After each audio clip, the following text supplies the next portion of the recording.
Alright guys, we're going to work on cleaning up your snatch a little bit, because nobody likes a messy snatch. We got a couple bells here. Feel free to express your opinion, but I believe that there's no really right or wrong way to use the kettlebell. It's going to be better or worse depending on what your goals are. But I think that these tools, you got to have an extremely open mind to be able to use them at your own leisure, any way you want, and use them as in a tool to express your strength, your creativity, your flexibility, and your ability to move yourself and an external object through space. You want to do it as smoothly as possible. I mean, again, depending on what your goals are, you can use them to generate more power, burn fat. Great tool to injure yourself if that's what your goal is. So if somebody says, how's my technique in this point? And they're doing something like that, like, what's your goal? And if they're like, I really want to bruise the shit out of my shoulder and possibly fracture my forearm, I'm like, fucking A, that's a great fucking way to do it. That's, that's awesome. So you just keep on coming up and you just keep crashing and you're money. Break your shit. You're good. But if your goal is to maybe develop a little bit more power, you're going to want to use a little bit style closer to that. Fat burning, there's a lot of different ways. Personally, kettlebells, I use them for a little bit more conditioning, a little bit more of a fluid style.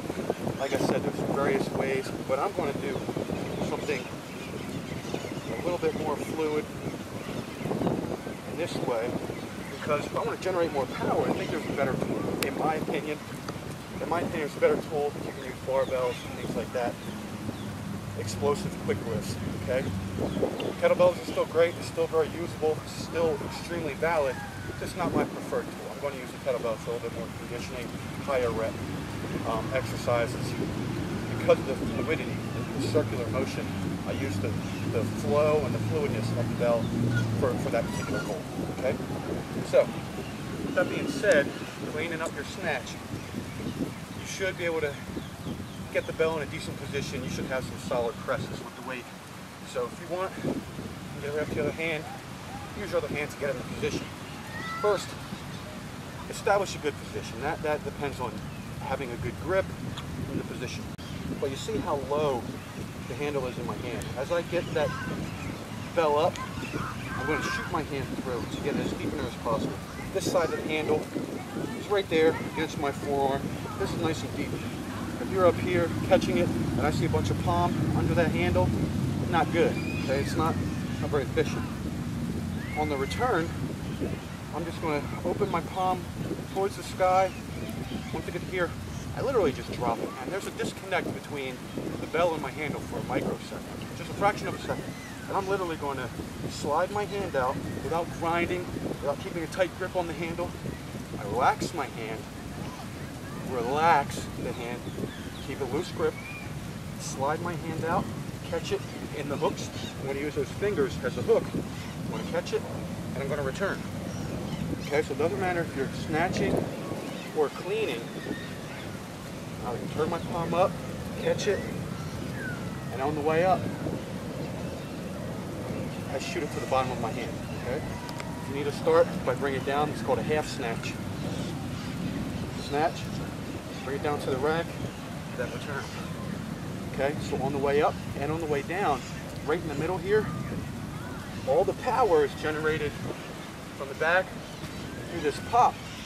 And then right here, there's a relaxation phase, just a fraction of a second, where I actually release the handle, shoot, pull it in, and the bell goes from the hook deep into the palm as I push my hand through and punch through that handle. So it goes from the bottom of my hand here to the bottom of my hand here, depending on what part of my hand is farthest down.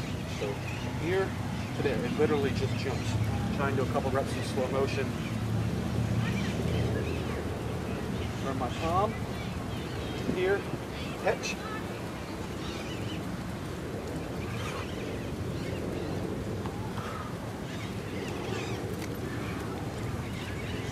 Okay.